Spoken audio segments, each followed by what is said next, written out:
Okay. We are live now.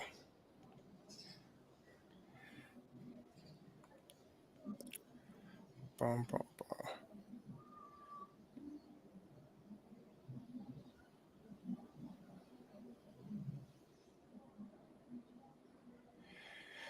Okay, so I just put a setting where we can see, um, listen, Comments. comments live. Yeah, but then I have my phone by my side, so I'll keep track of all Oh, that. the, yeah.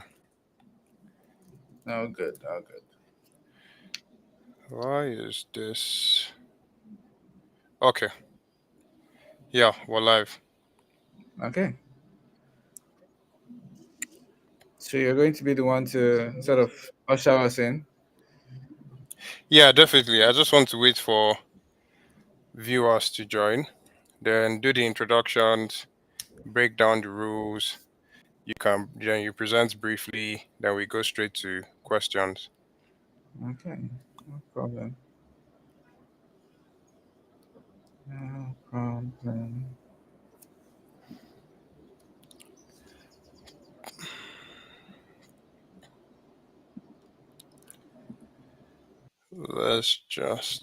We will start soon.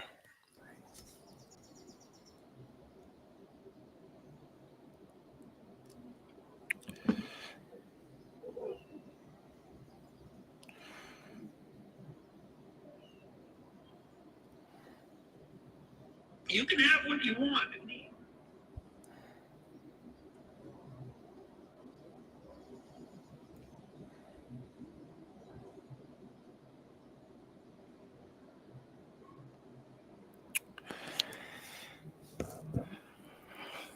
So how is everything going? Are you in Lagos now at the moment? Yeah, I'm in Lagos, but I think I should be in Enugu next week. So Oh wow. looking forward to that. I think that's what I was trying to figure out, like the timeline of my movement. But I should be in Enugu. You know, I grew up in Enugu. Oh, I didn't know that. Yeah, I grew up in Enugu. I lived Yeah. with, um Ido Riverside.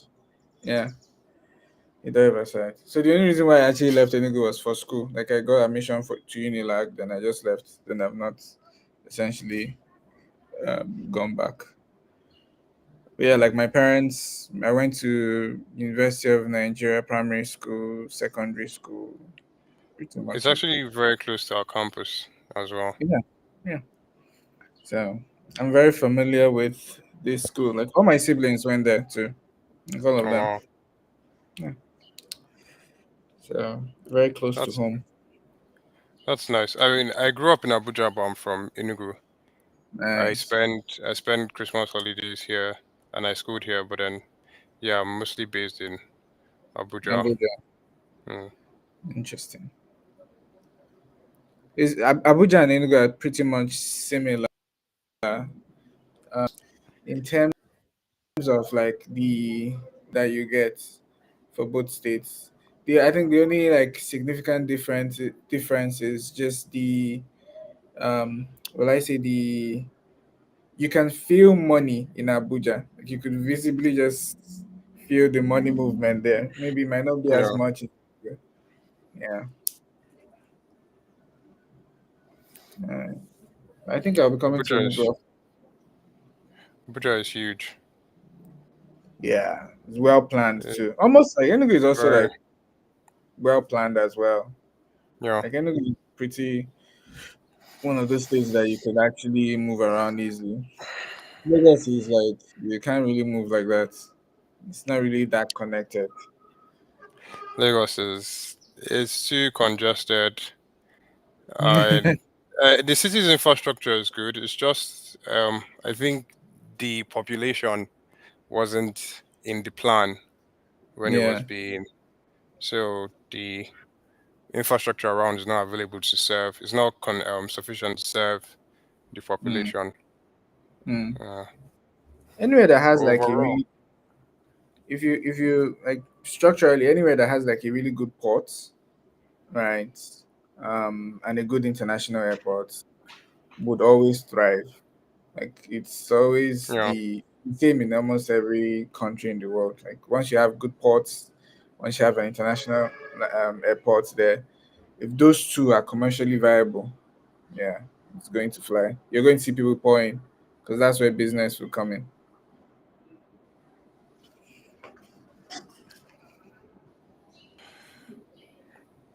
And then they are currently renovating the Lagos airport. They're going to increase capacity, improve Yeah. the infrastructure, tech, um, everything. So I think that's going to be. I don't know if that's going to help your population crisis. It might make it worse, but then because now uh, more people will be. more people want to come in, but like the other thing is like rent in Lagos this year. We're doing like I think Keble is doing a study on rents in Lagos. I think in three major cities.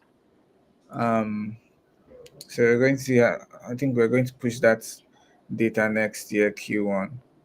So we're trying to do research on like rental increase, like actually how people are paying rent, and what's the increase. On average, you're seeing rental increase by 50%, which is insane. In the last, That's see, I think that's that's why I like Enugu. Enugu is chill. You pay rent, no stress. You can be paying. uh the the renting business in Enugu. I think it's just relative. Like because of how bad Lagos is, it makes Enugu look will I say Fair much enough. more Yeah, moderate. But then generally, Nigeria's our real estate sector just lacks regulation, which is bad. yeah, We lack regulation, especially within our capital market, the pricing aspect. There are so many laws on land rent control laws, but then none of them are in effect. yeah, So it's something else. But then yeah, I think I don't know with time, maybe as better administrations come in, it's a very important sector that is overlooked, especially for mm, how crucial it is, housing, infrastructure, everything around. I mean, most countries have very strict. They take that sector very seriously. Singapore, they yeah, basically practice like an extreme version of the Land Use Act that we have here, where it's like the government actually owns it. So even mm, if you purchase land after like I think 99 years, it reverts back to the government, and mm, whoever wants it will have to buy it back from them. So since it's like government controlling the market, there is not much like will I say exploitation. The pricing is very moderate and things like that. But here we have the Land Use Act. Everything is vested in the what's it called, governor, in the hands of the governor to hold in trust. But then within that period of the tenure, it can change hands like five, six yeah, times at exorbitant rates, unregulated rates, and it's crazy. But then I guess that's one of the problems that Keble is going to solve, yeah. Yeah, I think improving. when the general idea for um I always say that the government has to do its role because I think regulation is super um you can't thrive or you can't build businesses when there is like um lack of clarity on that front. Uh, Like, you can see how like the crypto market is booming because like President Trump has essentially like pushed out legislation that yeah, can provide some level of, I think they call it the Genius Act, provide some level of understanding of how the ecosystem should work, right? So I think that then it's now I do know that like our job as innovators or founders in the space is to figure out like more easier ways and to advocate as well for the average person to actually you know because yeah, this problem is and it's too fragmented in Nigeria because every state has its own problem. So you're dealing state by state issue on that yeah. front. Um, yeah, it's something that we're pushing on that. Like I'm currently running like theses on tokenization, um, and seeing how that can actually affect um, titling, transfer, transparency on accounts. Um, so it's going to be a very long conversation, but it starts from today, you know. Yeah, yeah. Transparency is a very big. I think it's one of our biggest issues. So, general. This doesn't just apply to real estate. It's just Nigeria in general has Yeah, like hundred a percent, data scarcity issue.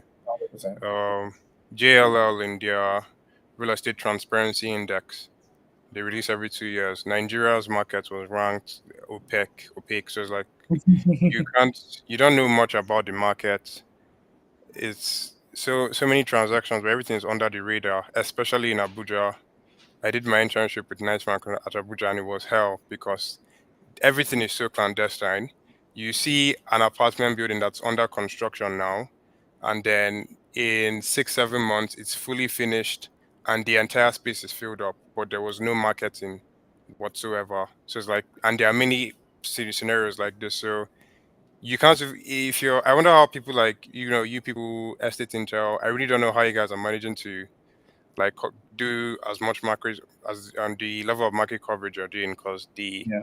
everybody is so secretive about these type of things. And anytime we had research tasks when we're preparing market reports, I get frustrated because no one is sharing info, and even when you meet them, interview them, they are very secretive about the whole thing.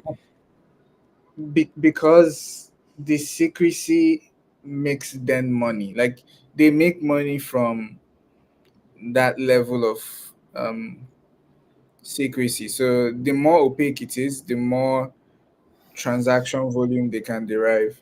So when someone is coming into the space and they're essentially trying to disrupt the cash flow or the direction of money that comes in, and they're trying to solve transparency, like they would never agree for that. And it's, for instance, like Keble launched a product last year, and it was focused on, I'm probably going to launch it again maybe in 2 years from now, but it was focused on like how do we help developers um, manage finances in a more transparent way, and that can enable them to unlock even larger financing from Keble, from other institutions, banks, and the likes. And we I think we created like some algorithm, um, like a real estate development algorithm for credit scoring at that point. Oh wow. Uh, So that was like proprietary stuff that we were working on to see how that would work. But when I pushed this, we had a couple of developers like work on it, pay for it, use the product. It made sense. I think when we tried to push it to like larger government contracts and the like, they're like, no, why are you transparent? So I think that happens across board. You just have to be, again. It's a continuous conversation to have. Yeah.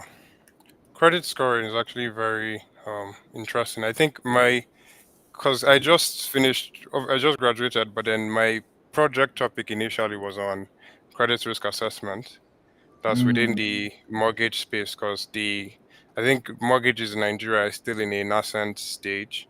It's not really 100%. popular yet. So it was just the project was supposed to look into how maybe applying AI tools, machine learning tools in the credit risk assessment process to speed it up, reduce all the paper stacking that happens within this type of offices, and just benchmark the whole assessment with general um, market conditions and things like that. But then, yeah, I think credit scoring is it's very important.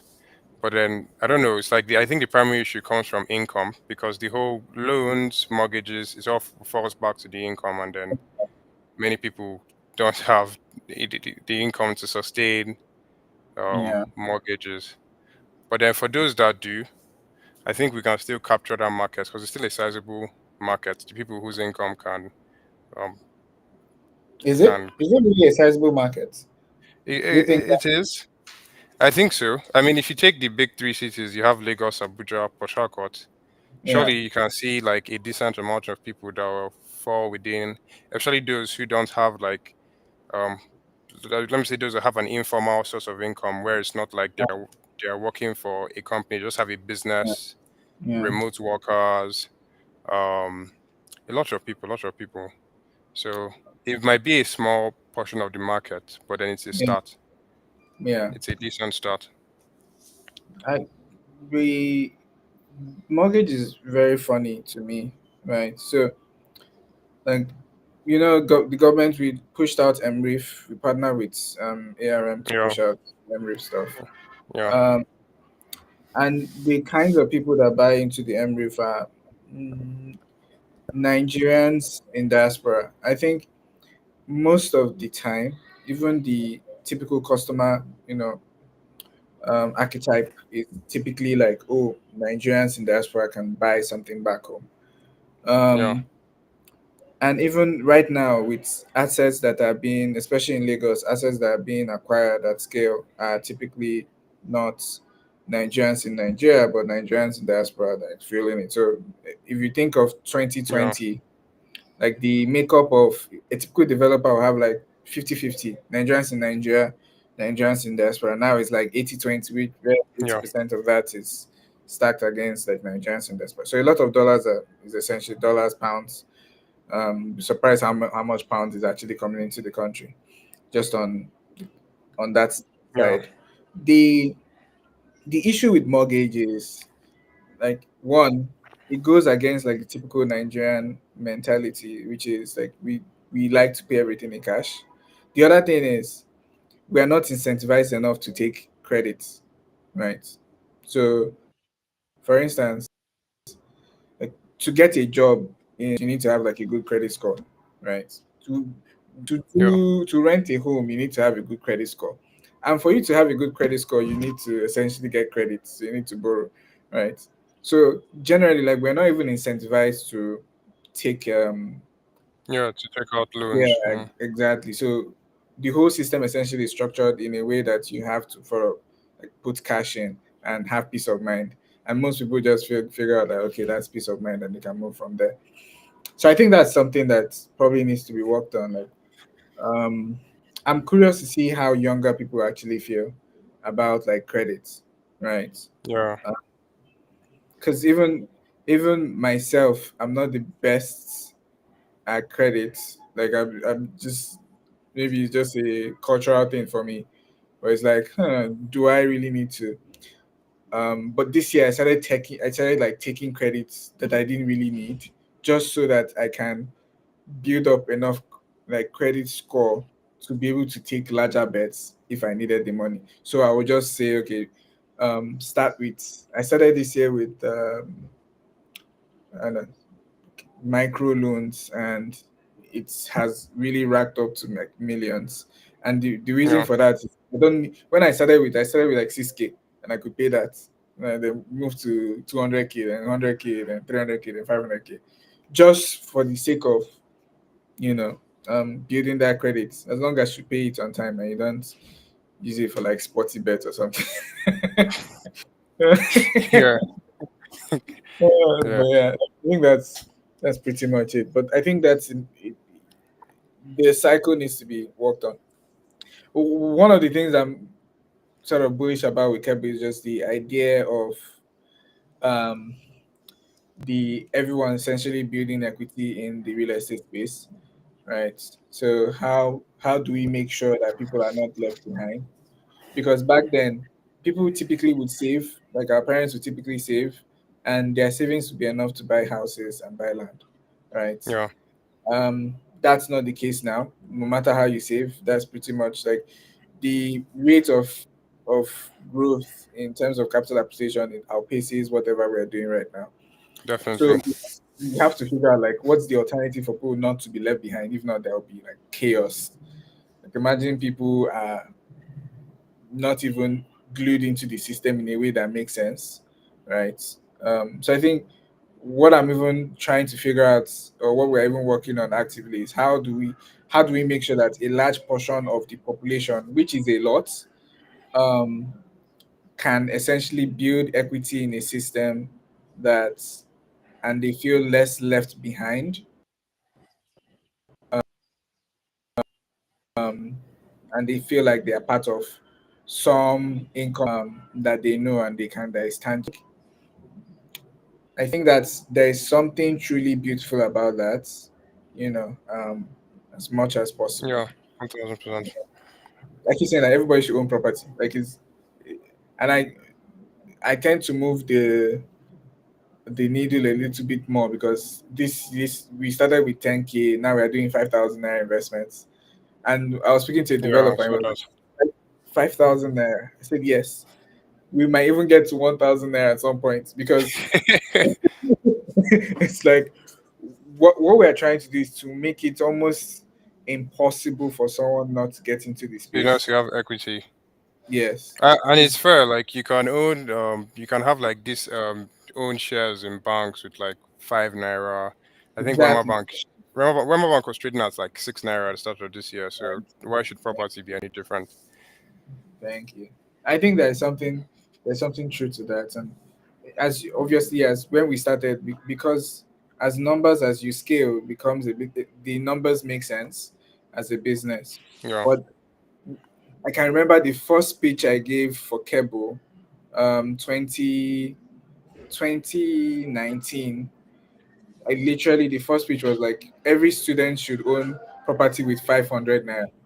Like, as far back as 2019. I was yeah, like, oh, people who actually own property, if they get 500 naira, they should get access to property, right? yeah, And I can think we can do 500 naira today. It's just that the numbers will make sense, but it's yeah.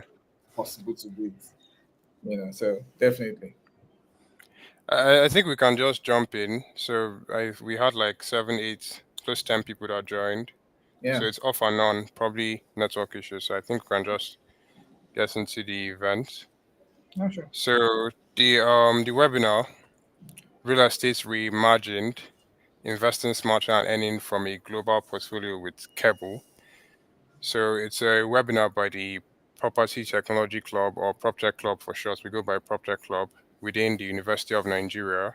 So if you're interested in the intersection of real estate and technology, just like how the financial spaces seems to be more synergistic with tech now, real estate shouldn't be any different. So if that's something you're interested in, you can join the club.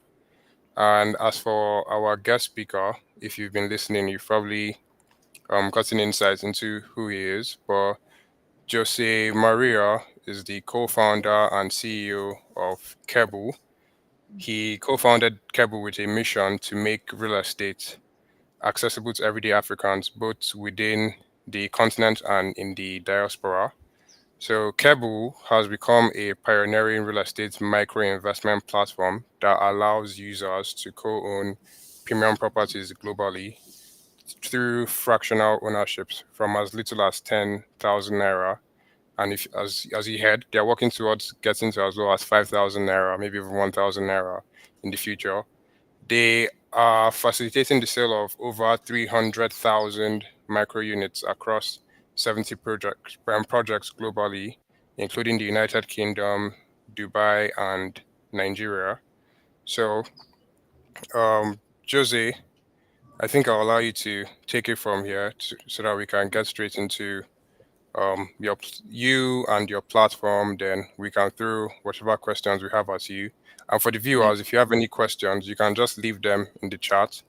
I will go through them and ask them one by one. So I think you can take center stage.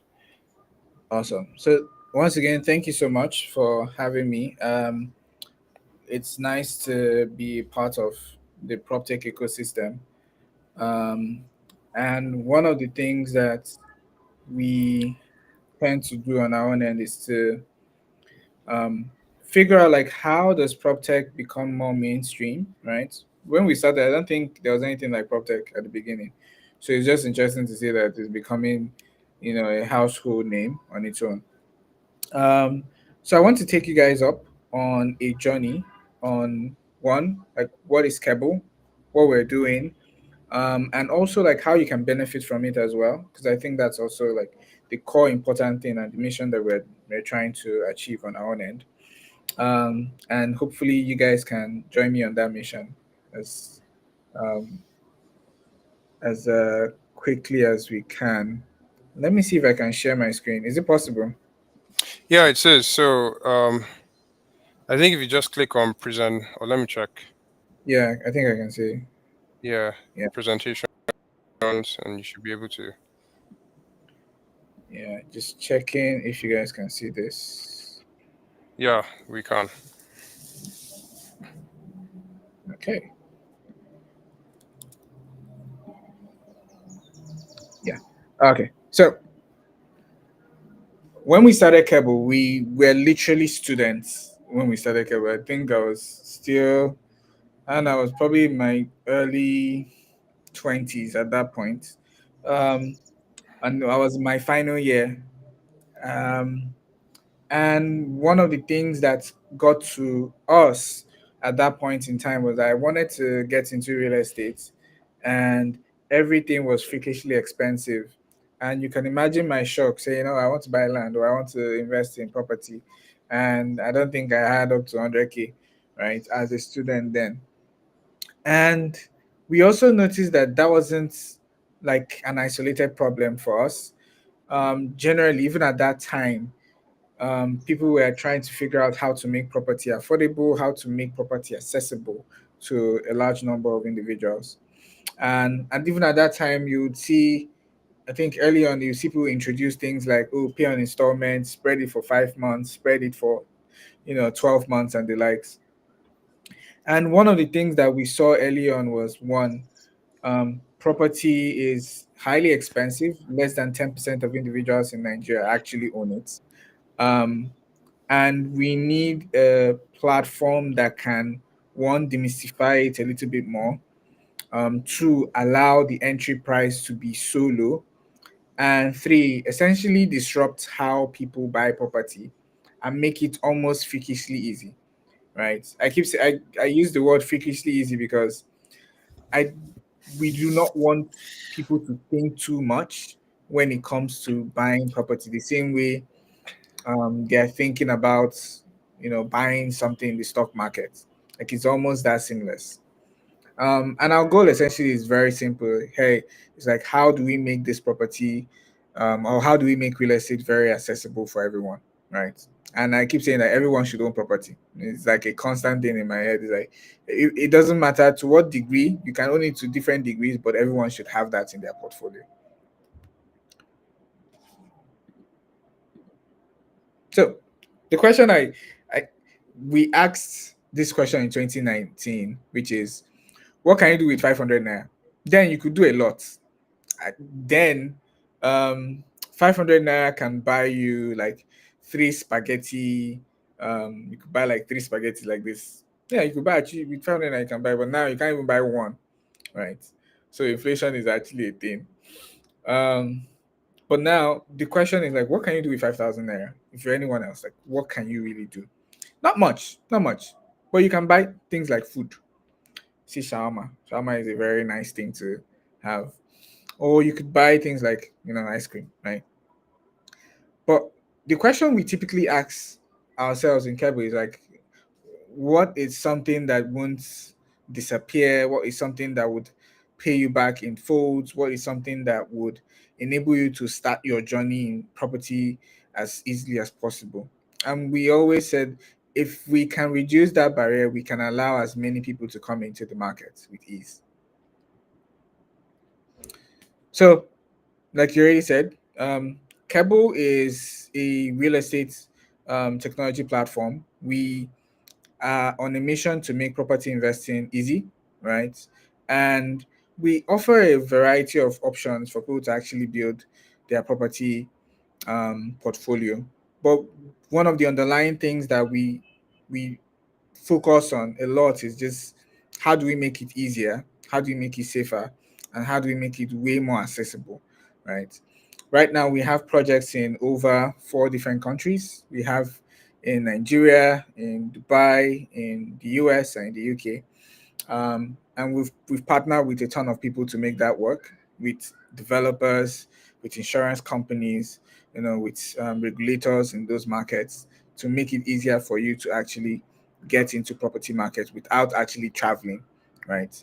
So we have people right now on the Keble platform that have properties in the UK, in the US, in Nigeria, and they've never traveled to those countries, right? Um, some people that bought property through us in the Nigerian market have not been to Nigeria in probably 5, 6 years, right? But they're able to tap into the economy without actually stressing themselves. So again, like, how do we make it very easy? How do we make it very safe? And how do we make it extremely accessible to every single person? Right? That is the core of what we're doing.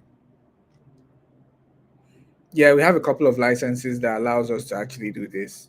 And we also partner with developers. Like, again, we want to make sure that each location and each developer that we're working with is licensed to provide that service in that location.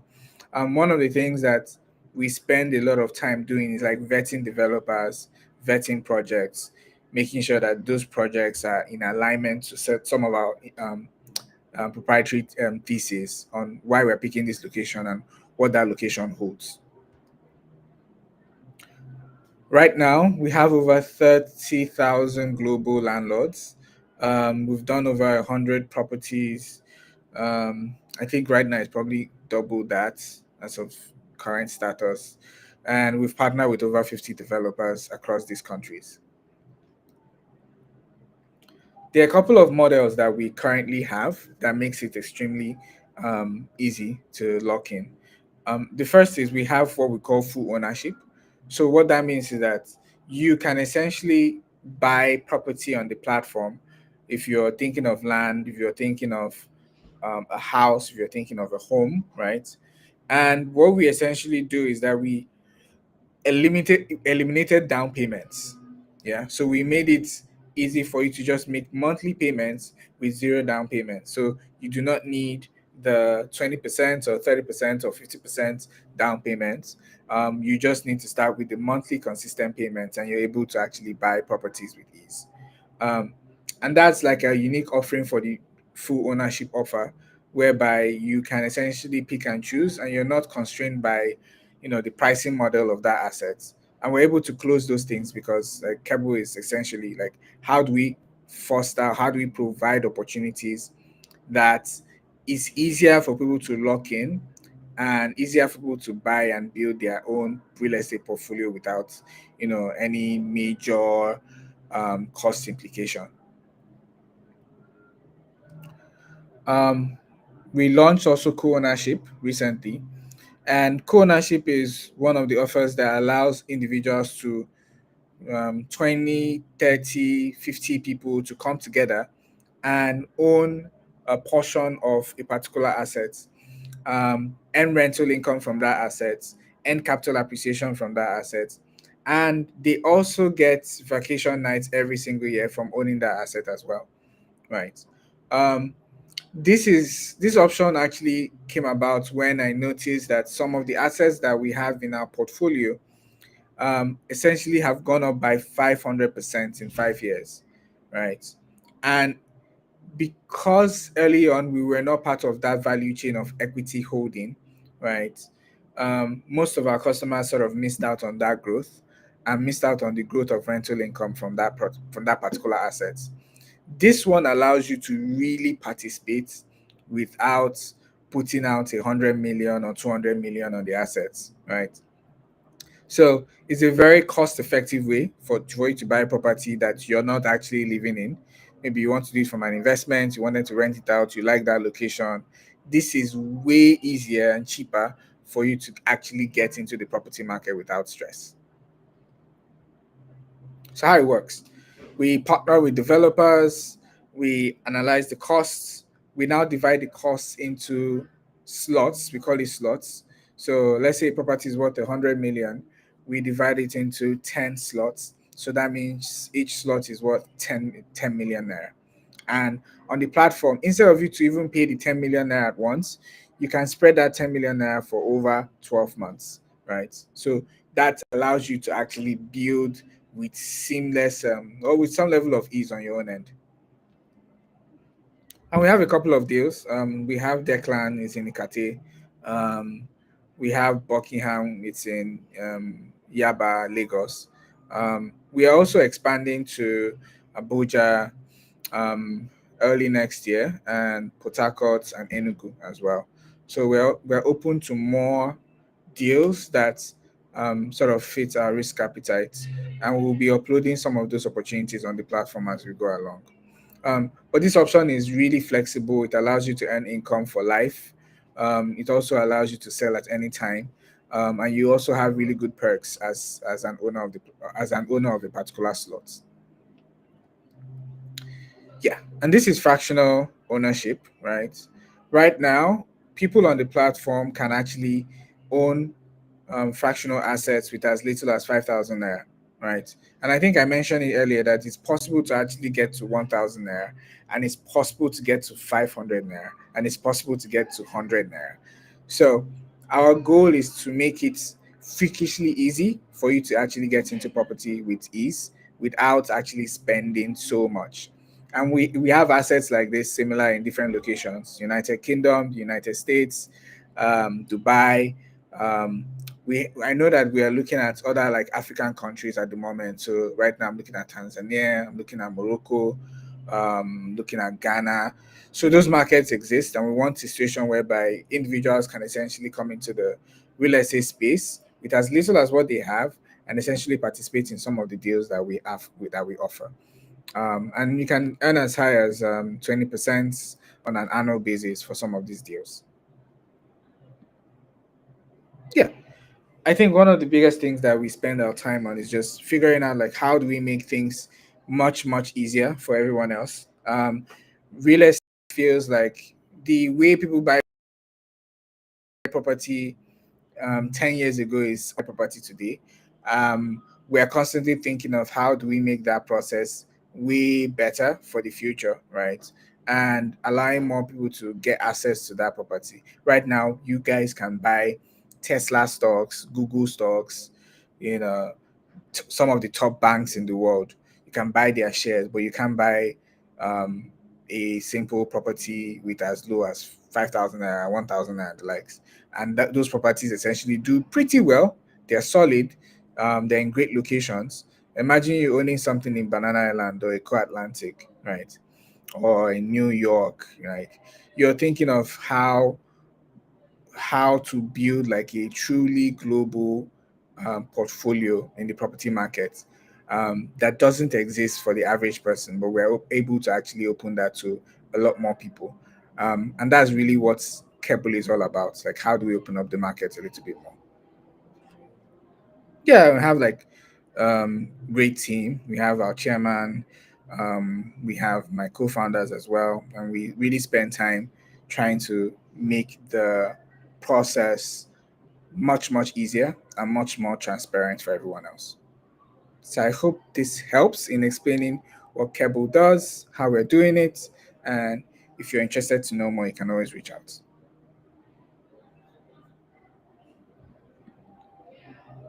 Okay, thank you very much, Jose, for your insightful presentation. Let me see if I can. Let me just come back up. Yeah.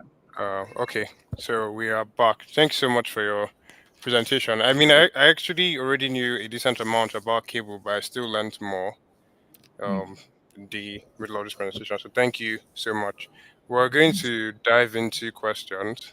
I think there That's may all. be one or two in the chat, but I will just ask my questions first, and we see what the viewers want to know.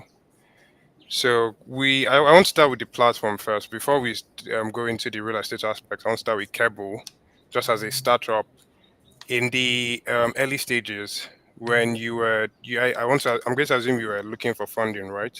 Yeah, 100%. So did you approach VC firms or some of like the legacy name investors like ARM, AXA, people like that? And what was how difficult would you say it was securing funding to push or get Yeah. Keble off the ground? So at the earliest point, we got funding from angels, family, and friends. That was what we typically, that's what helped us to take off. We didn't get any VC funding until maybe 2 years after we actually did something. At that point, we understood the market, we understood what we were doing. Our first VC check was Greenhouse Capital. I think they were early investors in Paystack at that point. Then I think our second check was a consortium of another in, investor group as well, um, but they are not popular. Then we got ARM. ARM is one of the largest pension fund administrators in the Mm, country right now. ARM is they invested in us twice, so essentially they they bet on us at the beginning of 2022, and at the end of 2022 they also like invested again as well. And one of the major reasons for that is they were looking at seeing how um, Keble can offer more affordable ways to actually own property within the ARM ecosystem, because they do have mm, properties on that side. Then we got into Techstars. So Techstars is like the second largest accelerator program in the world. So that helped us to raise additional funding. Then just a couple of angels there, here and there. Was it easy to raise funding? No, it wasn't. It got to the point where like we actually just had to generate revenue to thrive. Even at this mm, point, that's pretty much what the case is.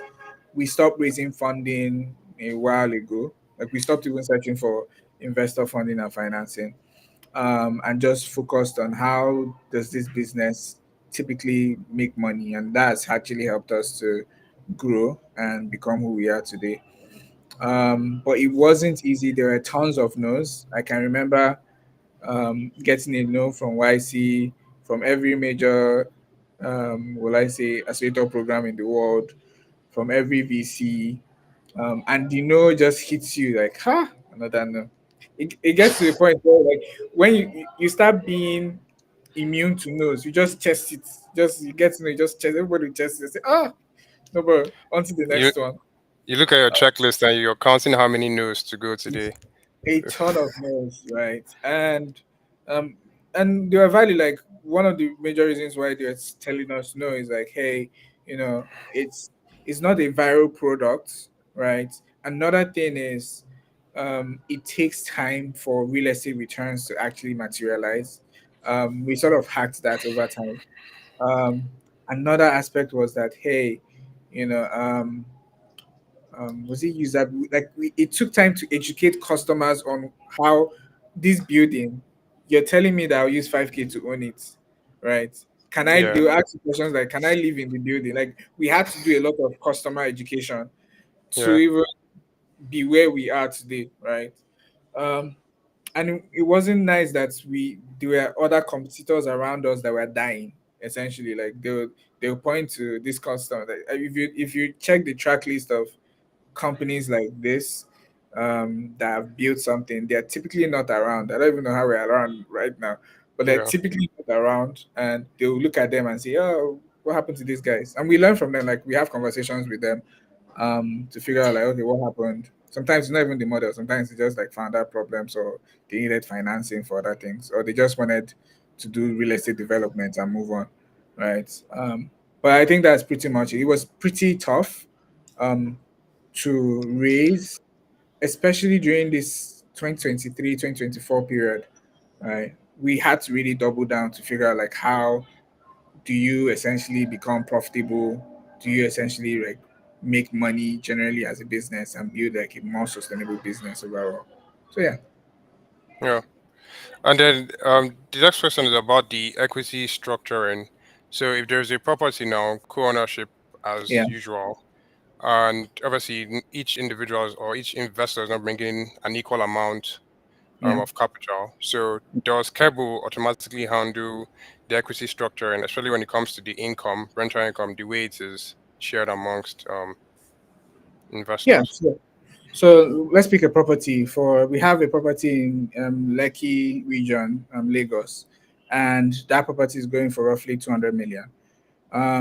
The number of slots in that property is 50 slots, right? But we've seen people buy like 2 slots, 3 slots, 5 slots, and the likes.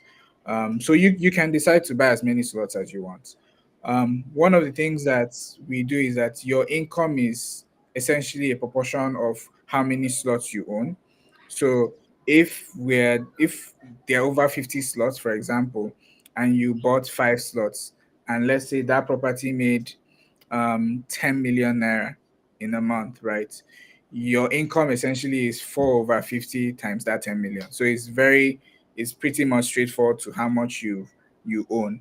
So that's the equity structure. So if there is a sale of that asset from 200 million to, let's say our projection for that property is 500 million, right? You would get 4 over 50 times the fund, 500 million that you own. So it's very proportionate to how much slots that you've actually bought into the assets. So yeah. Yeah, and I always like to ask this question to startup founders within the prop tech space and then just the broader real estate markets in general. Do you often work on like let's say collaborations? Like you have other startups like Venco, Estate Intel with their data, Yeah. Domot. Do you find yourselves working together on maybe certain projects or products, and maybe even with media agencies like Nairametrics and the rest? Yeah, we've done stuff with Nairametrics a lot. We're in conversation with Estate Intel on, like I mentioned, we're doing some data stuff for next year. And we find it that when I spoke to Dolapo of Estate Intel this year, he was like, "Wait, we've not done anything together in a while." Like, he just looked at us. We're in the same event. And we're like, "Wait, Keble, come here. Why would you do anything?" I said, "We don't know nothing. There's no reason." I said, "We need to think of something, right?" So I think that's pretty much the extent in which we've done like any collaborations. We've done a lot of collaborations with developers, right? Because they're like essentially our customers in a way.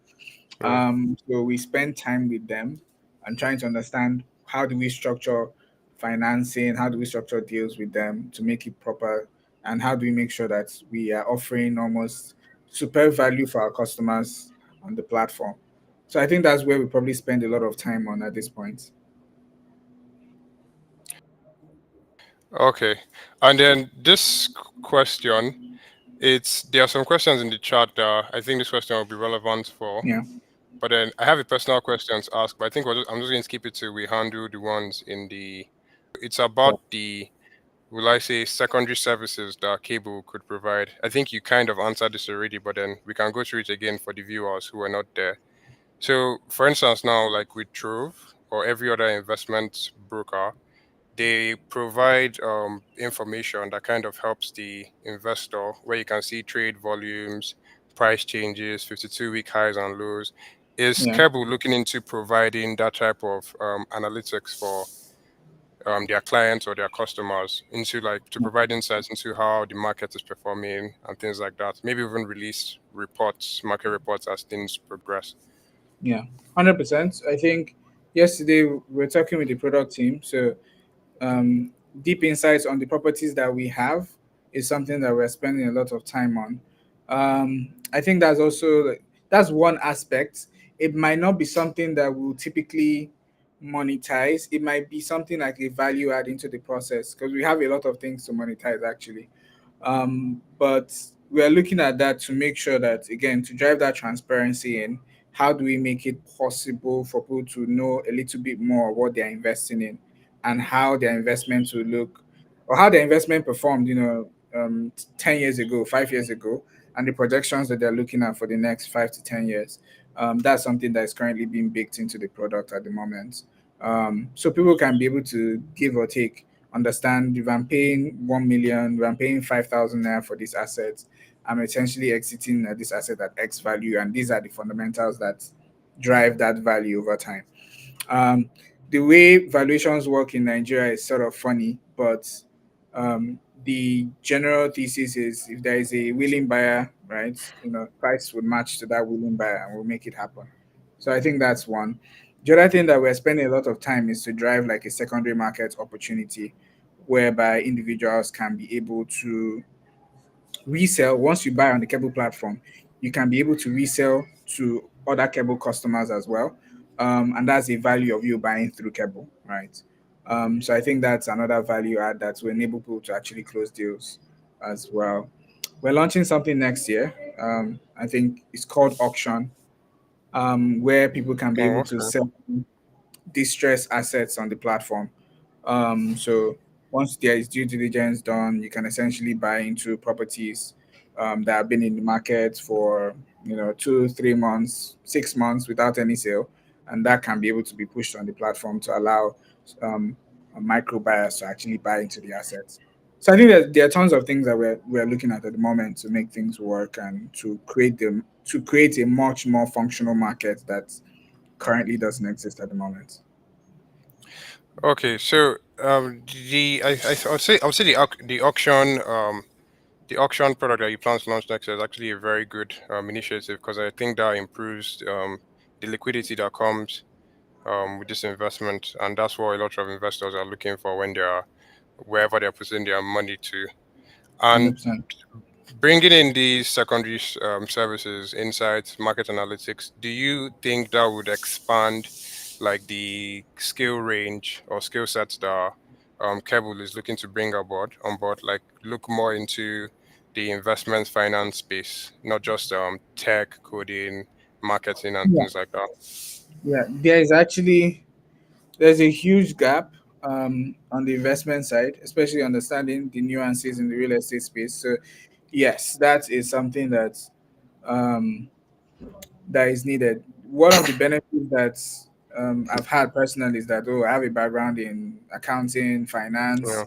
so that has greatly helped in how deals are structured and how I'm able to, navigate certain things. Then I have a fantastic board with experience in almost every single with real estate, with finance, with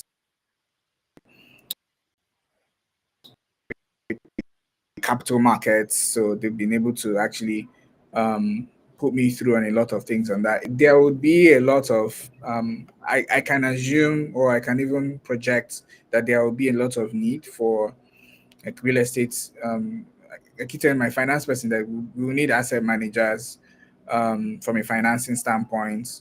We need investment banking knowledge from how do we deploy capital effectively, how do we manage auctions effectively. So there are tons of things that would actually open up over time, right? Mm, And as these new models essentially open up and scale, like someone has to scale up with that knowledge as well. So yeah, pretty yeah. much that's what's going to happen.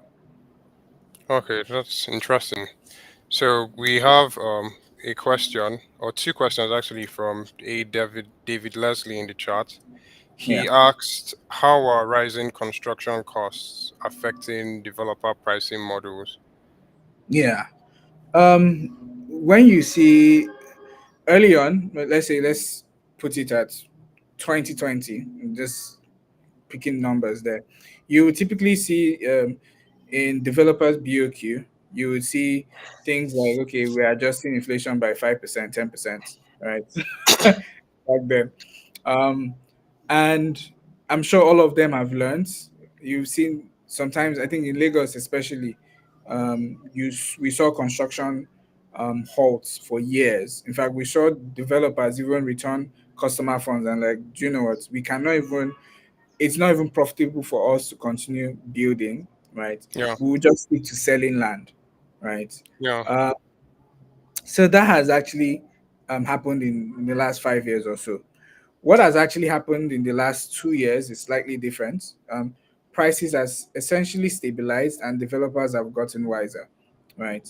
So you would see developers essentially accounting for 50% increase in construction prices. They're accounting for, even when they are thinking of financing, they're also accounting for um, I'm going to do off plan for 20% or 30%, and the rest I'm not going to sell for off plan. I'm just going to use this off plan to start the project and scale up from the other side. So even in terms of how the market and price the assets from ground floor to finishing, right? They're a bit more technical at this point in time, and just that's a factor of the experience that's happened with the rising cost. Um, Essentially, this cost is eventually passed down to the final buyer, and eventually it's passed down to the renter, and that's why you've seen that rent costs have gone up in the last 2 or 3 years by 50 to 80%. Um, Property prices have gone up as well, right? So developers will essentially just pass that cost once they're done to whoever is buying it at the end of the day. Um, Pricing models would typically, like I said, like their BOQ will obviously adjust for the cost implications of some of the assets or some of the projects that they are into, and they will adjust that pricing eventually. I think I can remember one of the earliest project that we did, um, that was back in 2019 ish. We deployed capital, and eventually the developer had to get back to us and say, hey, we've gone to the market, we've seen everything, and we need an extra money, and we had to deploy another capital just to make sure that the project is completed. And when the project was completed, the pricing at the end of the day was, I think at that time, the selling price of each unit was going for maybe 5 million. We're able to say, okay, because we added extra costs, we're going to sell it at 8 million to account for the cost that we deployed earlier on. And we sold that. So I think that's pretty much what is happening at this point in time when it comes to construction costs. Yeah. Okay, that's interesting. And a viewer is asking, what business models do you think are performing best in Nigeria's real estate sector currently? Brokerage, property management, land banking, development, just based off of your engagement in the local market. What business model plan do you think is performing best currently? Um, I think if you're really good at certain areas to do well. So here's it's a bit nuanced. I've seen people buy land and it's very difficult to sell it. So like you can't say that land banking is good if you Mm, do not have the skill of actually reselling the assets, right? And I've seen people that have started brokerage businesses and they've not sold anything in the last 3 years. In fact, I have a working thesis that 90% of brokers don't make any money. Only the top 10% make money, right? money, So yeah, it's like, okay, is that a good business to get into? Um, I developer, it's a very profitable thing, right? And being a financier is also the profitable aspect as well. Um, if you're able to aggregate capital at scale, I think you will do well, right? The only thing is that you just have to be careful with how you deploy that capital to yeah, the projects. If you're able to have the skill of the developer. So some developers do construction, some developers are good with branding. So if you're able to do that at scale, you can actually do really well. Um, I also think like I think I saw something like shortlets. Are shortlets still profitable in Nigeria? yeah, I would ask the question: is are hotels profitable in Nigeria? And the answer is most likely going to be yes, depending on the location and depending on how good you are in operating those units. Um, so it's not like a typical like, oh, do this business is going to do well, right? Is a conversation of, am I really good at this aspect of the value chain? And I've seen people start from brokerage and essentially they go into development because they have understood that, okay, brokerage, I know everything about brokerage, I make money here, but I can upscale into a different value chain in the property ladder and eventually earn more income from there. And they move to yeah, land banking or they move to property management. Um, I I think it depends on your knowledge and where your skills are at the point in time. You could start from somewhere and eventually scale it up. I typically think that like the first 1 million I made was from property management. I just literally walked to a landlord in the building and asked him, please, can I manage your property? And he said, okay, fine. Do you have any credentials? And I quickly went to like, was it Canva or something, made like a PowerPoint presentation. The next yeah. day, to his office, showed him up, and he gave me like 2 buildings to manage, right? Wow. And from there, I was like, okay, how do I market this? I think I typically got like 20% on each rent income from that property. Oh, Uh, okay. you don't even need experience. You just need to know how to talk to people, and you're able to manage properties at scale. At the height of it, I was managing properties in over 7 states in Nigeria at that point in time. Wow. So it's very easy to do. Like it's you don't even need money to be honest. Yeah. People will come to you, they say they want to rent, and you just make money from being around, right? So I think it's just depending on where you are and how you can manage your skill level. Yeah. And he asked which Nigerian cities or towns currently offer the highest growth potential. I'm going to answer that question. I'm going to say that you should also give us a runner up. That's like for the second um city, because I think we might know what the first city is, but then so just uh, give us the city and then the runner up highest growth yeah. potential. See, I think you should own Lagos. You should own something in Lagos. I know people are scared, Yeah. and I know that but Lagos has the highest economic potential, and will still have the highest economic potential in the next 10 years. Yeah. And there are even people like building. And here's how you know that Lagos is becoming. Here's how you know that Lagos is such a interesting place. We bought at the outskirts of Lagos. We bought some landed assets, right? And Mm, this year the price has gone up by over 80% this year alone. And this is the outskirts of Lagos. It's like you're leaving Lagos to Ogun State. You're not even around, right? But because it has proximity to Lagos itself, right? Developments are happening there. That's driving up some level of demand there, and prices are going up there, right? So it's almost like when people were talking about Ibejileki refinery, right? Um, if you go there now, asset prices, if you bought when they were shouting refinery then, and that's probably yeah. like 5 6 years ago, right? You're already making money now because almost every single developer is looking for a landed opportunity there, right? And people will say, why owning landed property in a refinery site?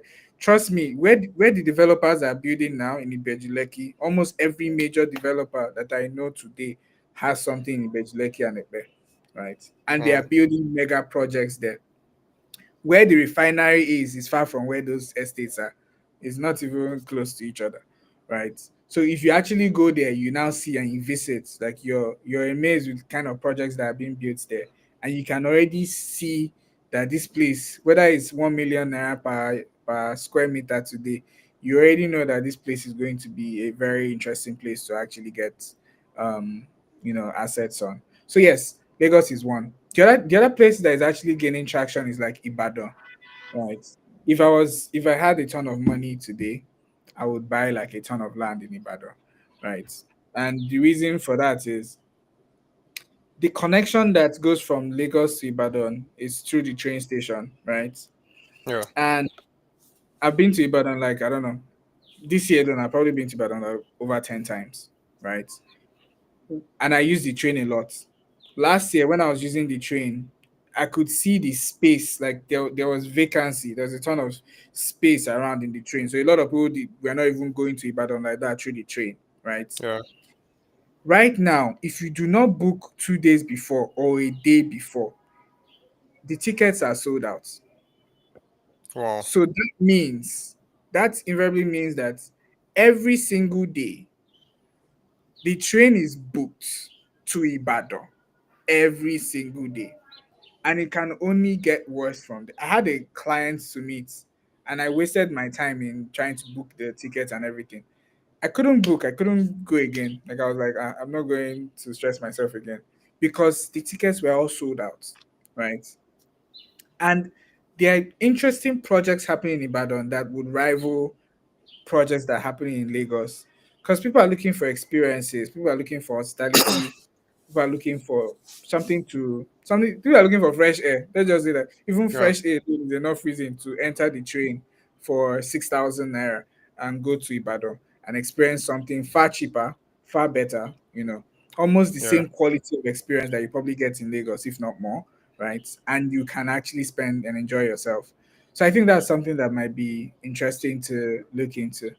Um, like I know, like last week we bought a couple of like an estate resorts on the Keble platform, and we're listing it on the platform next week. of oh, really good location. We know that that is like a solid project on its own. So I think it's should look into. Yeah. Then the other places that Yeah, I'm obviously like experimenting with is Abuja.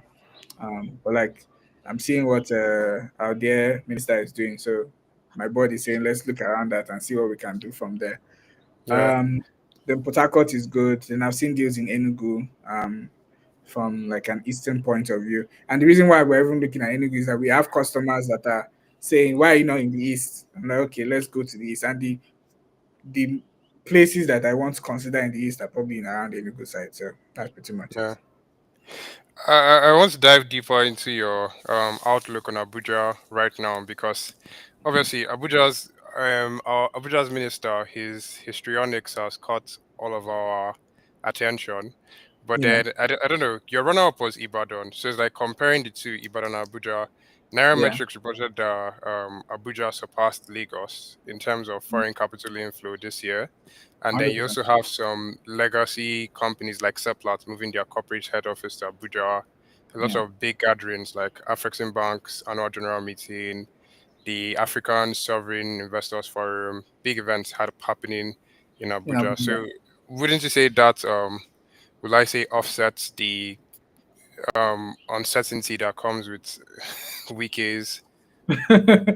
Yeah, I think you're right. Like it does offset it. They are actually viable projects. I see that every Yeah. day, right? The other thing is like maybe we do not have enough information to go into the market. So my own thesis around this is like you know the market well that you play in and you can double down and Mm, you can make more money, right? yeah. Now I'm thinking of whenever I'm thinking of testing, like, okay, let's go and test the market. I see one funny news and I'm just like, okay, do you know what? Let's just keep a pause on that until I'm more comfortable, right? Yeah. But yeah, like it's a market that we're exploring. It's a market that will definitely enter, right? And I've spoken to like a couple of developers that are doing something in that region. So I think that's something that we would I'm 100% sure that by next year we'll probably be in Abuja. Like it's Yeah. whether we have minister or not, we'll probably be there. Yeah, definitely. So yeah, I think it's a market to have, it's a market to be there, right? I think it's just the conversation is always like, where do you know best? Where can you deploy capital efficiently best? And based on that, you already know that okay, this Lagos feels like home, and you can do that well. But yeah, I think Abuja is something you can definitely by next year it will be available. Yeah. Yeah. And then the viewer is asking, wants to know more about how you typically handle due diligence in areas with overlapping claims such as cross family ownership or unsettled excisions Yeah. with like the So property you bring on the platform. every property we do is typically in an estate. We we typically do not. You will not see a cable deal like on the side road or something. Like it's Yeah. not happening. And the reason for that is like once from our experience, like with gated estates, there's a lot of um due diligence that comes into making that happen, right?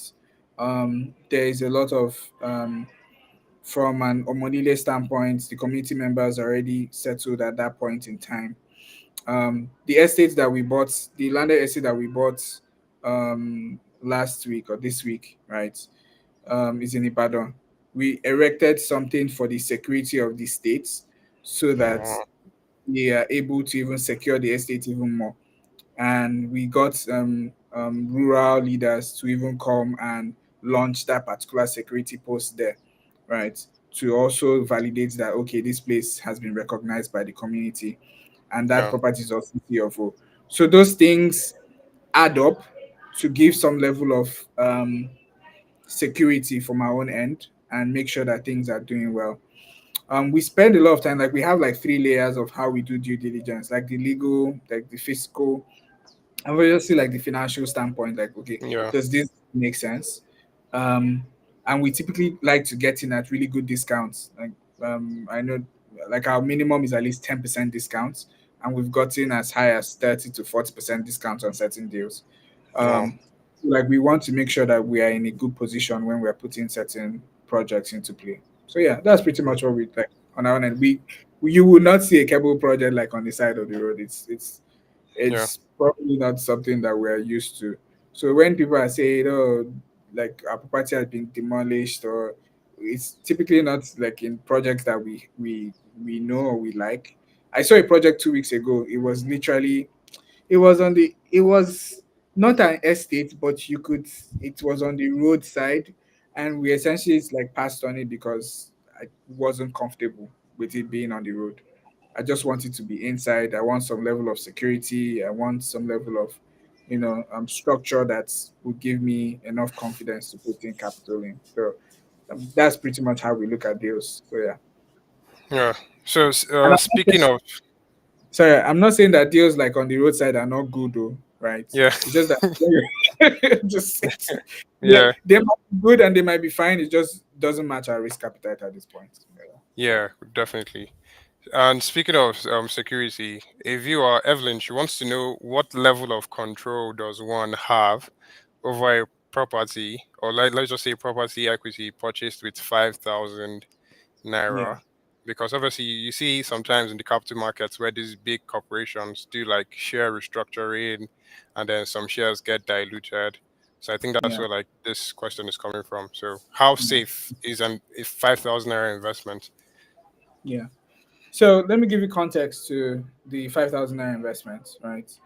So for most 5,000 naira investments, they are typically structured in a way that you're buying and exiting at a certain standpoint. So Yeah, you buy low and you sell high for that particular project, typically within a 1 year to 18 months time frame, right? I think we are yeah, launching like a 3 years timeline for larger scale projects, and that one is also 5,000 naira. So you already see like a predetermined like price point. So if I put in 5,000, I know that exit price point is maybe 20% at the end of the day, right, or 30% at the end of the day.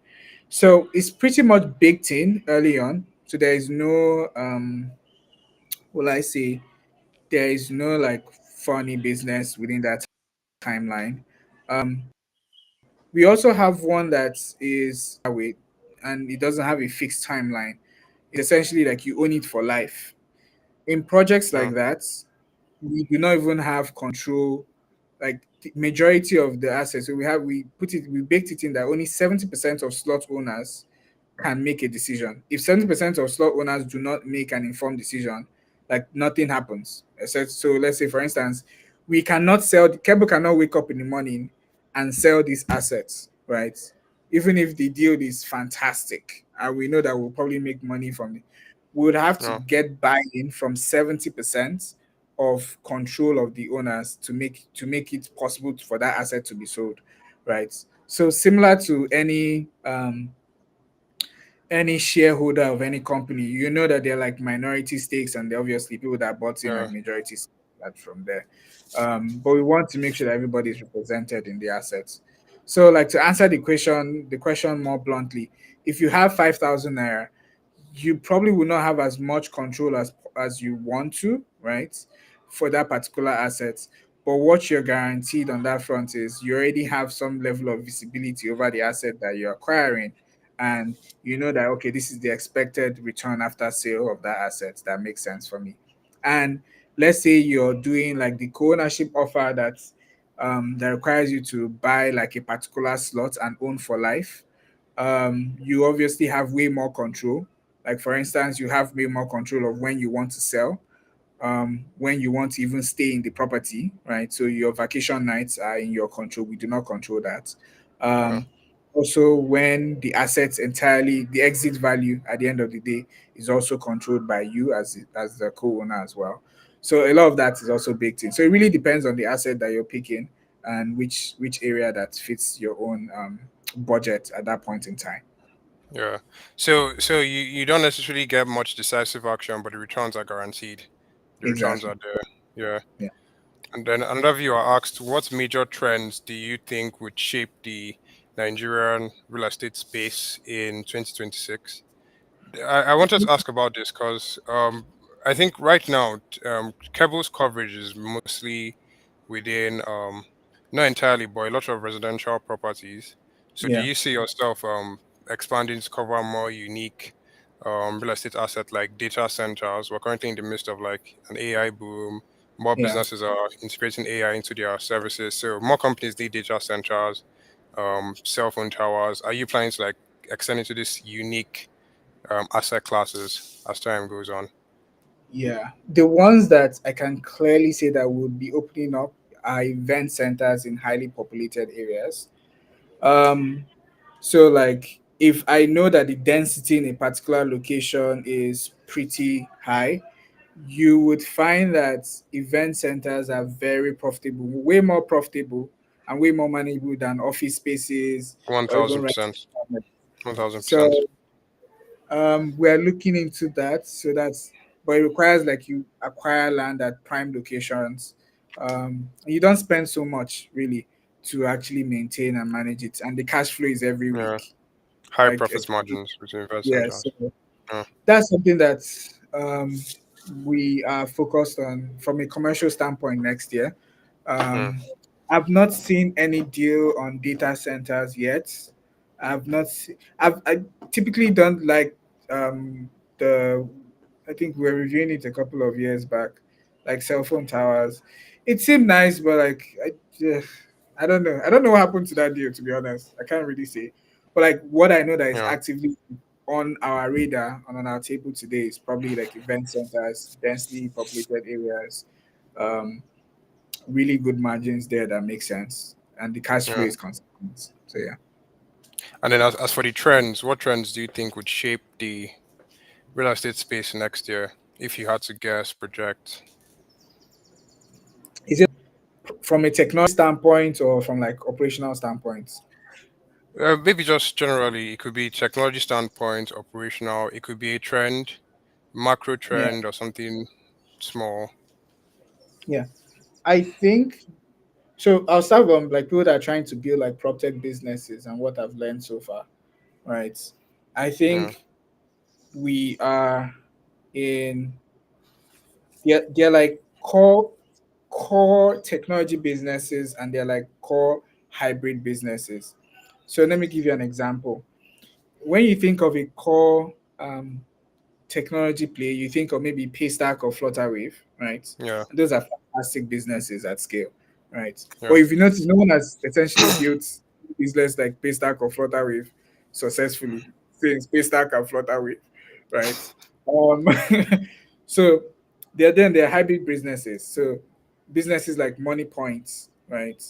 OP, Pampy, right? All of those businesses literally sprung up and they're pretty more coming up in the last 3 to 5 years at scale. Like they really pushed a little bit more this period. Now, what makes those businesses unique? Those businesses have been able to one have some level of asset base, so some level of physical presence, and embed technology in them. That's something Flutterwave and Paystack do not have. Essentially, all they do is just code software and they push it out. Yeah. But like um for every money point growth, you're seeing that I know they have other products, but the most profitable aspect of money points is the POS business, right? Business. Yeah. Ask them anywhere. So you're going to see like a really good trend for people that are building um prop tech companies in the next few years, maybe not next year, but in the next few years, you're going to see a really good blend of um technology platforms that are essentially also assets heavy as well, right? Um, you're also going to see a trend. I'm already seeing a trend of like core developers building technology stack for their own projects, right? Is way more easy, and they eventually, if they continuously build more units, they're able to even cut down costs of management, of construction, and able to build like a really good sustainable business on that front. So I think that's something that I'm seeing there. I don't know how sustainable it can be for like a business to have that combination, but I think that's something that I'm seeing often. Like most developers right now, they are open to building their own fractional side of Yeah. spend some money and say, okay, let's do our own fractional side instead of giving it to Keble. I also encourage them to give it to Keble so that we can help them build and scale it up. Yeah. But I think that's something unique. Other thing that everyone should probably take note of is like taxes, right? on all the values, since the government is a little bit not a little bit, like the government is really, every department in the government right now is like a profit center at this point. So everyone Yeah. wants to really make revenue and beat the other departments. So from a developer standpoint, you're like, okay, how, as an investor, how do you essentially look at taxes a bit more, and how do you make sure that you're either tax efficient or you're compliant, right? So those things are really important. So I would definitely see a trend in like a lot of real estate tax consultants come up, right? I would see, I would like to see even technology that would back that, as long as Yeah. regulation is already here. But I like to see like technology that will back that in real estate sector. Like, how do you focus on taxation for that sector? You'll probably make a lot of money there. I mean, bed services like that. God knows I probably need that service as well. So, so I think that's something that you can actually do. Yeah. And that's on the top of my head. Obviously, like there are plenty companies right now that are doing amazing stuff, and that will continue to grow, and probably that they will actually, you know, the trend will continuously go in that direction in an upward way. So I think that's pretty much what I have for that at this point. Yeah. Yeah. And we have a viewer seeking your advice. Marianne asked, what advice will you give to someone that wants to invest in REITs, especially Yeah. someone that is just starting in real estate investing? Recently just talked about Mufi, their REIT that they just recently launched. And I think Nigeria has about three REITs in total, but then Yeah. obviously there's still many more in the Mm. global market. So what advice would you give Marianne? I think you should test as many, like REITs allow you to get into real estate with uh, minimal capital, like 1,000, 2,000 naira, and just test it out. It's, I don't know how liquid those REITs are. I think that's my Yeah. probably my biggest concern on just liquidity. But generally, I think it's just a good way to get entry into the market. Yeah. There are also like really good REITs internationally that you can also check out.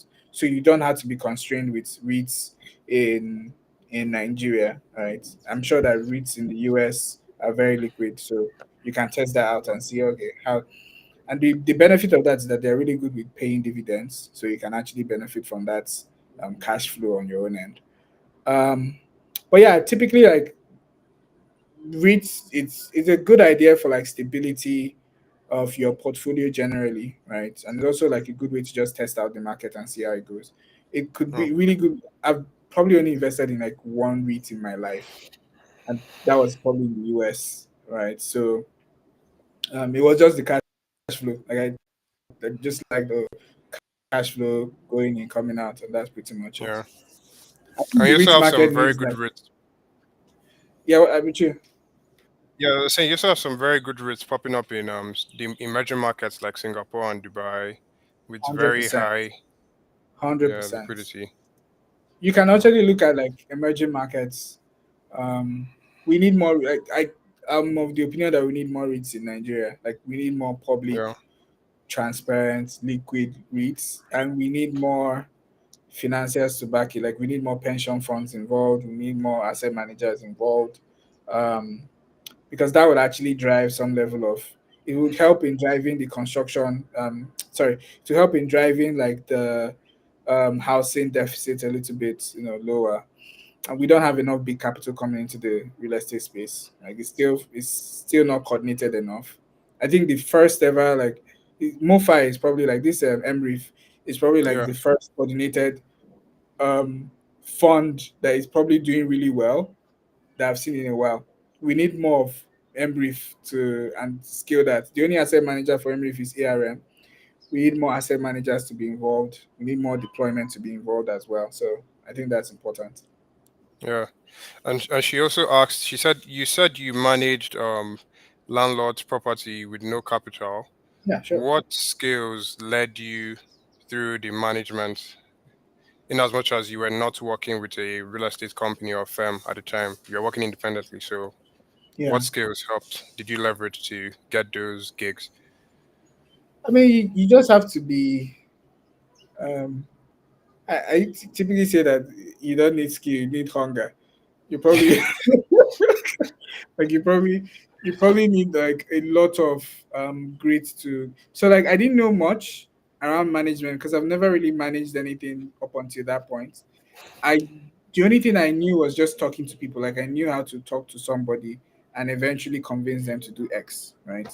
Yeah, Um, so the other thing, like I knew how to do presentations well. In school, I was in parliament, I was in debates, almost every single debate from church to even accounting department to yeah, faculty. I was essentially doing that. So that really helped.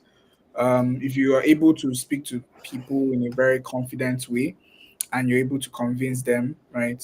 I think that would go far in every little thing that you do. Then you just know how to talk to people, um, and know how to not just try and convince them, but essentially sell them a dream that would align with their own needs. Like I always say that the best thing you can do to convince someone is to figure out what that person wants and not what you want. Because at the end yeah, of the day, what the manager wanted was he didn't like the to deal with the tenant stress. He didn't want anyone to call him at midnight when something goes wrong. Nobody wants to collect that call. Even myself that was picking the call, I didn't want to pick that call. Right. yeah, Um, he also wanted to make sure that he made more money from the assets. So another thing I was doing was like, okay, we have how many beds here? What's your projection looking like, right? If he can make an extra 10% from the projections, great. That is why you're there to be a yeah, property manager, right? yeah, So I think that's where the unique value proposition really comes in on that front. yeah. So you can I don't know if you agree, but then I would say most real estate investors, especially individual investors, they see it as passive income. But the Yeah. reality is that there is a lot of management Yeah. involved.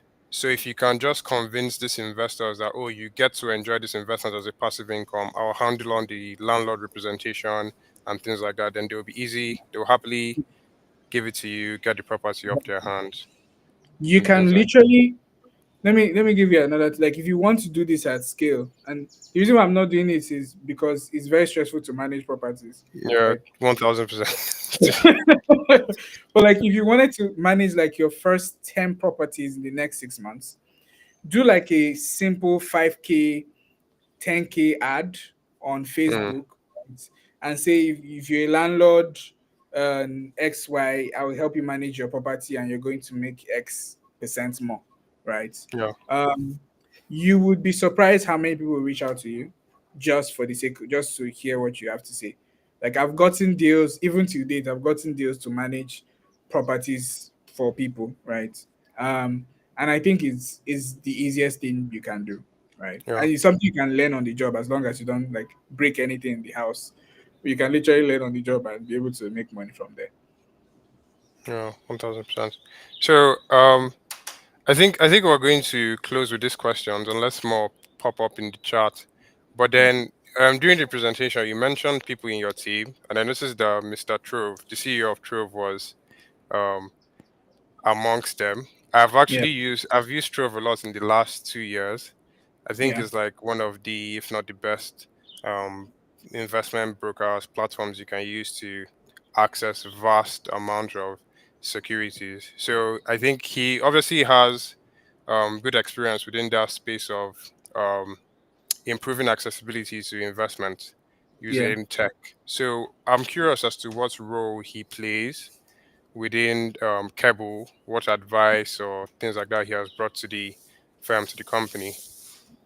So first of all, he's like a very good friend. He was the funny thing about how we met was I went to download Trove the first time and I was not seeing reviews on Trove. So I entered his DM on LinkedIn and said, sorry, sir. Is this app real?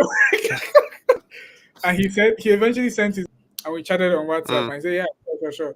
Like he's real. And I think that was back in 2022 or so. Before 2021 actually. yeah, Right. Um, they got into ARM, right? And I wanted to get into ARM as well. So like I reached out once I had his number, I was like, oh, I want to get into this accelerator program. Can we talk? And we started talking from there. I think the first time we didn't get in, Even though he told me some of the tricks on how to get in and everything, but we didn't get in. Then I think the next year they reached out to us. Then I used the same tricks on them, like in terms of answering the question, making it's not really tricks, but like how do you structure your conversation so that Yeah. you're able to actually get into the program, and that really helped. And I told him about it, so he was also really ecstatic. And over the years, like we've done like things together, we've spoken to. He has given us a ton of advice. Um, he's someone that thinks on a very scale, and he also someone that have also informed us around. He has built like a really good company, Trove. They're doing Yeah. like millions of dollars there. Um, so it's something that has actually been. Um, he's someone that's actually like provided a lot of insights from a business standpoint, for a mentorship standpoint. Yeah. Um, so like he's very invaluable from a strategic standpoint. I think he's really focused on like high level partnerships, um, even certain decisions that we make generally with how the product offering is going, right? Yeah. What are the likely product offerings that he sort of provides that level of advice and insights that we use to date. And we probably speak to him almost every single week at this point. So obviously, he's very busy. There was a time we were speaking to him every single day, but he's so busy. It's so busy Yeah. at this point. But yeah, he's very, I think Trove was one of the first products offerings to say, okay, you can put in $1 to buy a stock, right? So almost the same thing with like Keble is like, how do we make that? How do we get to the point where real estate is almost as affordable as that stock in on Google stock or Tesla stock? And how do we provide that at scale, right? So I think that's where he comes in to provide that level of advisory services for us. Yeah. That's really good. I Yeah, think yeah, that's really good. Trove is huge. And I yeah, think working together, Trove and Keble, that's like a very good because it's basically I would say it's the same product, just different asset class. One is exactly. equities, one is real estate. So Yes, yes, yeah. it's a good collab. And okay, we still have a few more questions. If you was asking what risk metrics do you personally rely on when assessing whether a location is bankable for construction financing or maybe for financing in general? What risk metrics do we look at? Yeah, you Uh, mentioned that you liked estates. yeah. Aside from those things I've mentioned, I don't like to be the only person in an area, right? I don't like to be the first Yeah, person. I don't like to be the second person. I don't like to be the third person, right? yeah, But I want to see some level of progress in that location, right? And the reason is like I'm dealing with people's capital at the end of the day. So yeah, if it was my own personal capital, I'll probably be first person in and first person out. But I typically know that one location is important and people trust Keble to actually provide the right information for each location. So I spend a lot of time looking at like documentations, um, looking at likely returns in that area. So we don't just speak to developers, we speak to natives in that location to understand what's going on. And real estate is essentially very is highly localized from my own experience. Like even in Lagos, like for instance, Lagos mainland and island, right? We have two different projects, almost the same cost, right? Um, yeah. not almost the same cost, like slightly different costs, but they generate the same level of return every single year. Wow. Like this, so even like how you market it is different, like how you position the portfolio is different. So now people are just picking it based on I like the mainland and I like the island. So it's not even on the return. Like the return is the same, Yeah, but like why are you picking this location? You have to think of any other reason aside from returns because returns is set, right? Um, so we look at a lot of that. I keep saying like the most important thing is like the developer, right? So we don't really onboard developers as much because we spend a lot of time just onboarding one developer.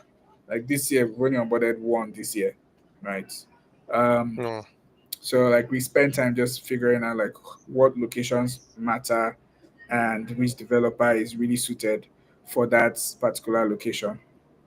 I think the last thing that we also spend time on is we don't like to do new projects of a particular developer that we are involved in. For instance, if a developer has been used to bungalows and he really knows how to deliver um, bungalows when it comes to timeline of delivery, when it comes to sales of those bungalows, right?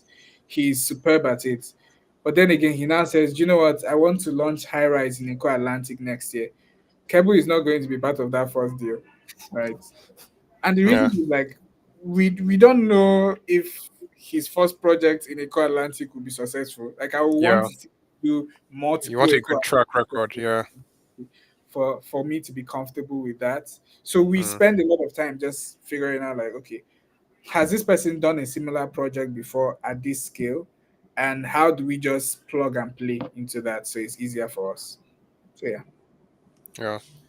And then he asked, are you seeing more SPVs, that's special purpose vehicles, structures in Nigerian development deals, maybe new financing products coming out, and what operational challenges come with them?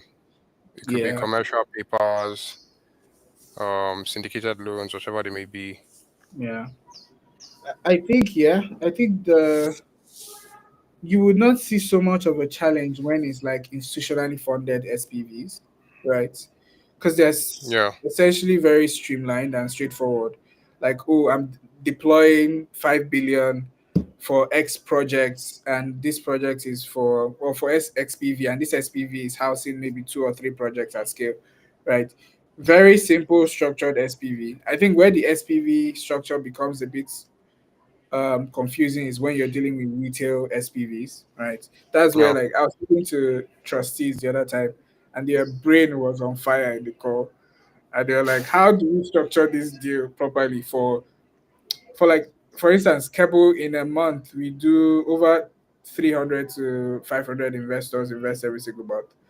Wow. So if we're doing like a structure for 500 people continuously every single month, it's a lot of headache at scale for those kind of deals. So like right now I'm exploring like my thesis right now is on tokenization. Um so like I'm exploring like areas around that to see how tokenization can be of help for my own use case, for Keble's use case. It might not be useful for a large scale project with one or two institutional financiers, right? If like a consortium of banks are coming in, they don't need the blockchain as much, but like the pain point is probably on my own end. Do you Yeah. get? I think that's where like the unique thing will come in. But yeah, like it's the additional challenge is it's if for instance if someone buys into a project and they sell next month, right, how do you bake that in into the documentation of an SPV? And imagine if like, maybe you have 500 people in a particular SPV, and by the end of the year it started at 500 people, by the end of the year is is five, let's say it's 400 people in that project, right? The other 200 people have sold their stake. How Yeah. do you restore it back into the SPV? Because you have to essentially manually go and document it in the new SPV structure that this, and you have to do it in real time. If not, you probably miss out on a lot of things. The only way to efficiently do that is through like a ledger, right? And blockchain seems to be the option for that at scale. And like the cost implication for whoever is the administrator of that SPV to do that every single time that there is a minor sale of 5,000 naira, 10,000 naira, he's going to charge you a lot of money. So it's not even cost efficient for you as well. Yeah. Yeah. So we're thinking around that at this point to figure out how to make that work and make that possible. Yeah. Okay. I think this should be the last question. He asked, how often do you see, if at all, do you see vendor finance arrangements, and Yeah. what protections do you recommend to reduce the risk of default on both sides of the arrangement? Right. So I tried vendor financing 2 years ago. Was it 3 years ago? I think we tried it like 2 years ago or a year ago actually. We did it. It's not the most profitable thing to do, so that's one, right?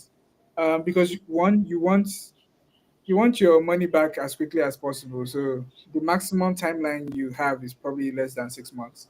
probably get that back. The money you can really make only makes sense when you're doing it at scale, right? So you have to now think of, how do I make sure that I'm deploying as much capital as possible to as many developers as possible, right? Yeah, Or as many vendors as possible. It works well. Like, you probably will make money if you have like spare cash to do it. You probably make some decent money. The only issue really is that I feel like it will work well as an addition to an already cash flow business than just like a standalone business. yeah, Or it could be like an entry market business model, but you now have to bake in other services to make it scale. So maybe it could, if you're already in the business of providing like materials or financing developers already, and you just want to bake in an extra service for that, that might work well. Or you're saying that, okay, this is a new model that I'm coming into, right? And maybe I can bake in like banking services for vendors, right? Or banking services for developers, and have a little bit more moats into the business model to make it sustainable. I think that would work for that particular business. So that's something you probably need to look into. And to also help with the other side of this question, which is, how do you protect yourself? yeah, If you're just providing financing and you do not have any banking details, you do not have any control of the accounts, you might not be able to de-risk yourself totally, right? Or to a reasonable extent. So you probably need to think around like, how is financing going to lead to me providing for that vendor or for that developer, and have that business be more sustainable on that front. So yeah. yeah. And with Keble now, I want to bring the attention back to Keble. Yeah. I think most of the users are probably primarily Nigerians. Yeah. Yeah. So how much of those people are Nigerians in the diaspora, and how much of them are just Nigerians here within the country? Yeah, If there's a way of a big portion of the investor base is Nigeria based in Nigeria, right? Um, then like we have, so let's say I'll probably divide like, okay, 50% is Nigeria based in Nigeria, 30% is Nigeria in the UK, then 20% is just spread around like the US, Canada, Dubai, and the likes. So that's okay, pretty much what the mix is. But in terms of like volume, I think Nigeria still drives the most volume at this point. Yeah. okay. So this session has been very insightful. I think we looked at not just Keble, but even at the broader real estate scene, both in Nigeria and abroad. We've gotten lots of insights. I'm sure almost a lot of our viewers are probably going to start utilizing the app, and I think you've even um, created or motivated a future property manager to go and get to go and get properties in their portfolio. So thank you very much for your time. Thank you for your presentation. It's really valuable, invaluable to us. So thank you to everyone that Thank you joined so much. the event. I think we can now draw the curtains to a close. So it was a Yeah.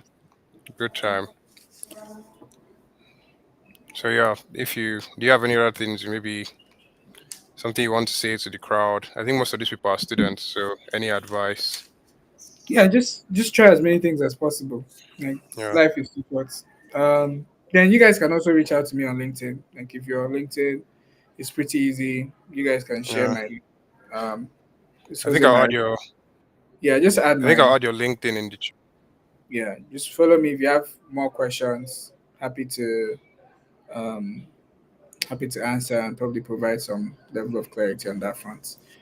Yeah, so try as many things as possible, and just be open minded. To be honest, like, there are things that this year, because I've tried so many things, and because like Keble has also iterated a lot of times, right? We are in a good place where because we know we've solved so many problems in different aspects, we know what to touch and what not to touch, and it's easier to just make decisions because we just tried things, right? So I think it's helpful, like a really good learning experience. Yeah.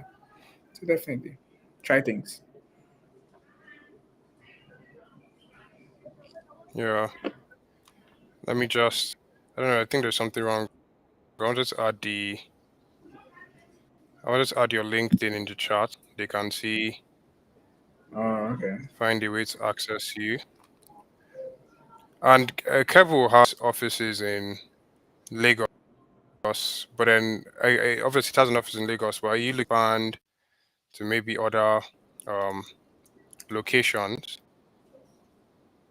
Yeah, I think we're looking like at branching sites, out? but the sites we're looking at are pretty much not in Nigeria.